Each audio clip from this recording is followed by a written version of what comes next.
Fiqh ahlining majlislari yaxshi vositadir. Yaxshilikning yaxshirog'i unda oshkoradir. Jaholat zulmatlari unda yo'q bo'ladi. Ilmsiz amalning xatosi ko'p bo'ladi. Jaholat zulmatlari unda yo'q bo'ladi. Ilmsiz amalning xatosi ko'p bo'ladi. Bismillahirrahmanirrahim. Alhamdulillahi vassalatu vassalamu ala rasulillahi Muhammadin va alihi va sahbihi va man valah va ba'd. Alloh subhanahu va taolodan madad so'rab biz fiqh darsini boshlaymiz. Rasululloh sallallohu alayhi vasallam aytadilar: "Man yuridillahu bihi khayran yufaqqihhu fid-din." Alloh taolo kimga yaxshilikni xohlasa, uni dinda tushunchali qilib qo'yadi. Alloh taolo hammamizni faqih, tushunchali kishilardan qilsin. Alloh taolo bizni yaratdi o'ziga ibodat qilishlik uchun. Ibodatni faqat Allohga qilishlik va qanday qilishlik. Ikkita savol bor bu yerda. Ibodatni nima uchun qilamiz va qanday qilamiz? Nima uchun ibodat qilishlikni bizga aqida ilmi o'rgatadi va qanday ibodat qilishlikni bizga fiqh o'rgatadi. Demak, biz aqidadan, iymondan gapirganimizda ibodatni nima uchun kimga qilamiz buni o'rganamiz. Lekin fiqh ilmida qanday qilamiz o'sha narsani? Bu fiqh ilmi nihoyat darajada katta bir ilm, katta bir Allohning ne'mati. Bunda Alloh subhanahu va taolo o'zi bizga ko'p ustozlarni nasib qildi. Bularda masalan sahobalar, keyin aimmalar kitoblar yozishdi. Bunda bizga Alloh taologa qanday ibodat qilishligimizni tushuntirdi. Keyin fiqh bu hayotni hamma jabhalariga bog'liq bo'lgan narsa bo'ldi. Masalan, kitabut tahorat, kitabus solat, kitabul haj, kitabuz zakat, kitabul jinoyat, kitabun nikoh, kitabut taloq, hamma kitab adabul qodi, masalan kitabus siyar, hamma boblarda buni aloqador joyi bo'ldi. Madaniy masalalar bo'lsin, ijtimoiy masalalar bo'lsin, hamma masalalarda, jinoyatlar bo'lsin, hammasida. Masalan, bir odam birovning narsasini sindirib qo'ydi, nima qilish kerak? Namozini buzib qo'ydi, nima qilish kerak? Hayz masalalari, nikoh, taloq masalalari juda ko'p, har kuni muhtoj bo'layotgan narsamiz. Har kuni necha marta bu narsaga muhtoj bo'lamiz. Bir kuni bir kishi kelib turib Imom Shofiydan bir yulduzlar haqida so'ragan ekan. Falon yulduz qachon chiqadi, falon yulduz qanday bo'ladi deganda, bilmadim degan ekan yulduzni. Keyin o'ylab turib, to'xta, sen tahoratni bir odoblarini so'rasa, oddiy narsalarni bilmagan ekan. Sen shu haqda so'ramaysanmi mendan? Kuniga 5 marta muhtoj bo'layotgan narsang. Yulduzga umringda muhtoj bo'lmagan narsang so'rab yurasan. O'zingga eng kerakli bo'lgan narsani so'ramaysanmi dedilar. Xuddi o'shanday biz har kuni muhtoj bo'layotgan narsa bu. Har kuni tahorat qilamiz, har kuni namoz o'qiymiz, ibodat qilamiz. Hajga borayotgan odamlar haj ilmini o'rganishlik kerak bo'ladi. Tijorat qilayotgan odamlar tijorat ilmini o'rganish kerak bo'ladi. Uylanmoqchi bo'lgan kishilar nikoh odoblarini bilish kerak, taloq odoblarini bilish kerak. Tijoratda ribo nima ekanligini, bo'lmasa harom narsaga kirib qoladi kishi. Kim bir narsani bilmasa, o'sha bilmagan narsasi uni ertaga oyog'idan uradi. O'sha uchun biz Alloh taolodan madad so'rab bu darsimizni boshlaymiz. Bugun birinchi dars qilib, fiqh ulamolari odatda ko'proq kitabut tahoratdan boshlashgan. Kitabut tahoratdan. Bu darslikda biz o'zimizga asl qilib shayximiz Shayx Vahid Abdusalamni Bidayatul Mutafaqqih kitobida bir qoidalar tarzida bir fiqh boblariga ajratib yozgan ekanlar. Shuni sharhlab shu asosda olib borishlikka harakat qilamiz. Bu kitob asosan unvonlardan iborat o'zi aslida, qisqa qilib turib fiqhdagi eng asosiy narsalarni bergan. Inshaalloh biz birinchi fiqhga kirish qismi o'laroq buni shunaqa qilib turib tez o'tib ketishga harakat qilamiz. Ko'p ham uni tafsilotlariga, mazhablardagi xiloflarga, rojih marjuh qilishliklarga ko'p kirmaymiz. Chunki birinchi boshlashlikda o'zi hikmat asosiy narsalar bilan tanishib chiqishlik. Shundan kitabut tahoratdan boshlaymiz. Musannif hafizahulloh aytadilar, kitabut tahora, tahorat kitobi deb boshladilarda. Nima uchun kitobut tahorat deb boshladilar? Chunki fuqaholarning odatlari tahoratdan boshlaydilar hamma narsani, kitoblarini. Qaysi kitobni, fiqh kitoblarini oching, kitobut tahoratdan boshlangan.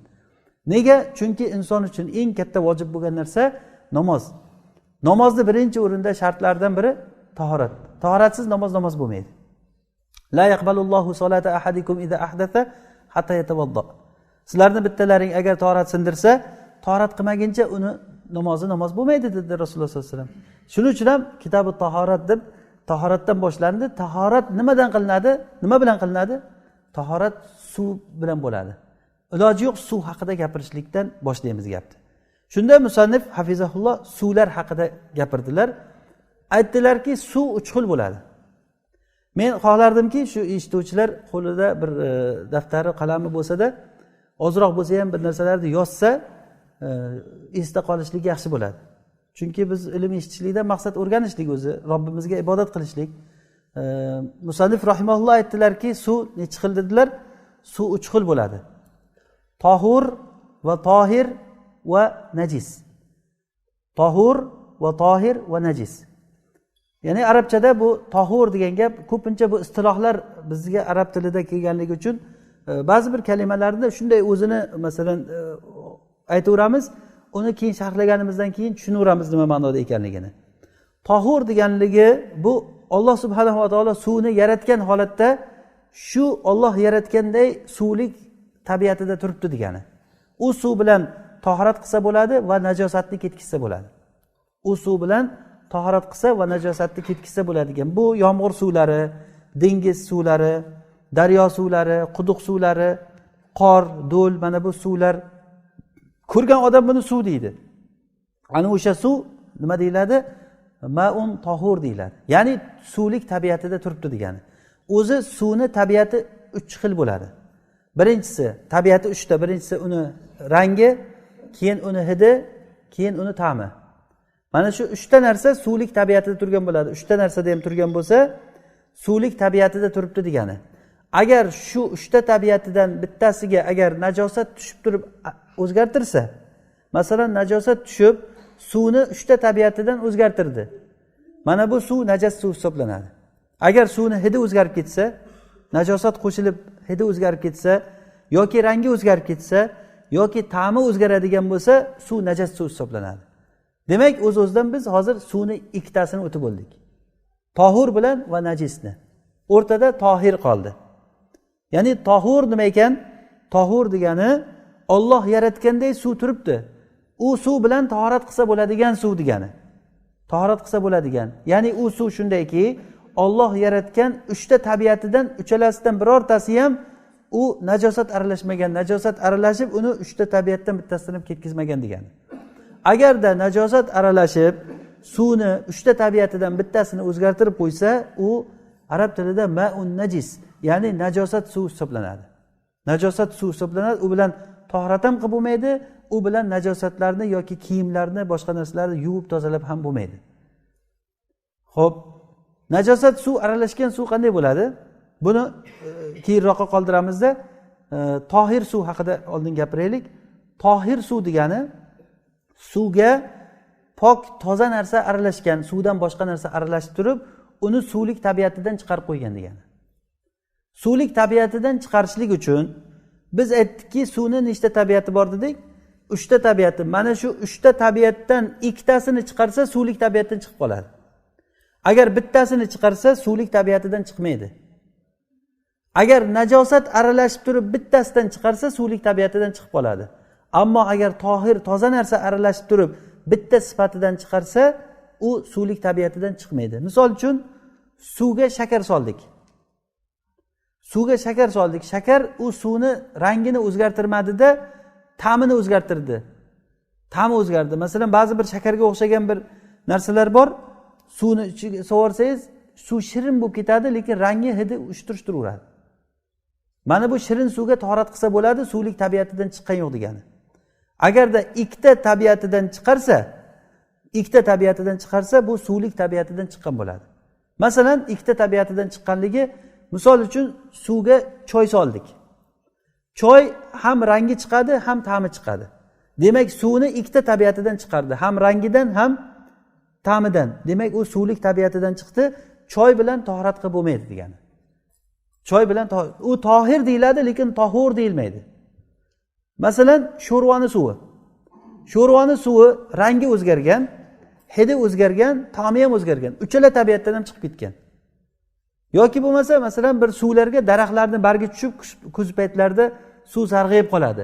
O'sha sarg'ayib qolgan suv agarda hidi o'zgarib qolgan bo'lsa, suvlik tabiatdan chiqqan hisoblanadi. agar hidi o'zgarmagan bo'lsa bitta tabiatidan chiqqan, ya'ni rangi o'zgargan. Rangi o'zgargan suvga tahorat qilsa bo'laveradi. Ammo hidi ham o'zgargan bo'lsa unda tahorat qilib bo'lmaydi. Ta'mi o'zgarganligi, masalan, dengiz suvi sho'r suv. Sho'r, ta'mi sho'r, lekin hidi va uni rangi suvlik tabiatida turibdi. Demak, bizga yana takror aytaman, tohir, toza narsa aralashib suvni 3 ta tabiatidan 2 tasidan chiqarsa, suv suvlik tabiatidan chiqib ketadi. Bittasidan chiqarsa suvlik tabiatidan chiqmaydi. Tushundingmi shu gapni? Qachon tohir aralashsa, agarda najosat aralashsa, bitta sifatidan o'zgartirsa u suvlik tabiatidan chiqadi. Agar bitta sifatidan o'zgartirmasa, rojihda u suvlik tabiatidan chiqarmaydi. Suvni bunda fuqaholar ko'pligi va kamligi bilan xiloflashgan. Bunda ikkita mazhab bor. Imom Malik aytganki, suvni ko'pini, kamini ahamiyati yo'q. Bizni qiziqtirayotgan narsa suvni tabiati degan. Suv ko'p bo'ladimi, kam bo'ladimi? Masalan, bir paqir suv turibdi. Bir paqir suvga bir tomchi bavul, masalan, akramakumulloh, bir tomchi najosat tomib ketdi. U suv najosat bo'ladimi, toza hisoblanadimi? Bir tomchi bavul uni rangini ham o'zgartirmadi, hidini ham o'zgartirmadi, ta'mini ham o'zgartirmadi. Demak, u suv tohur hisoblanadi. Tohur, tahorat qilsa bo'ladi, najosatlardan tozalansa bo'ladi. Ammo agar ko'proq suv najosat tomib turib, uni rangini o'zgartirsa yoki hidi yomon hid kelib qolsa, mana bu suv najas suv hisoblanadi. Demak, bizda oldimizda hozir 3 ta suv o'rgandik. Birinchisi ma'un tahur, bu qanaqa suv? Alloh taolo shunday osmondan tushirganday Alloh yaratgan suv, tahorat qilsa bo'ladigan va najosatni ketkizsa bo'ladigan. Ikkinchisi ma'un tohir, unga suvga halol pok narsa aralashib turib, suvdan boshqa narsa aralashib, uni suvlik tabiatidan chiqarib qo'ygan. Masalan, loy aralashdi, suvni rangini o'zgartirib qo'ydi. Keyin uni boshqa nimasini ham umuman oqishligini ham nima qilsa, loyga aylanib qoladi u. Loyqa suv bo'lsa, suvlay turaveradi, rangi boshqa bo'lsa. Lekin uni suyuqligini ham o'zgartirib o'rgandan keyin suvlik tabiatidan chiqarib qo'yadi. Ammo agar najosat suvga aralashsa, suvni 3 ta tabiatidan bittasi o'zgarsa, suv najas bo'ladi. Bu najas suv bilan tahorat qilib bo'lmaydi. Inshaalloh kelasi darsda yana bu darsimizda davomi bor. Alloh taolodan so'raymizki, bu darsimiz Alloh taolo o'zi barakali qilsin. Bizga bilmagan narsalarimizni o'rgatsin. Subhanakallohumma va bihamdik nashhadu an la ilaha illa anta nastag'firuka va natubu ilayk.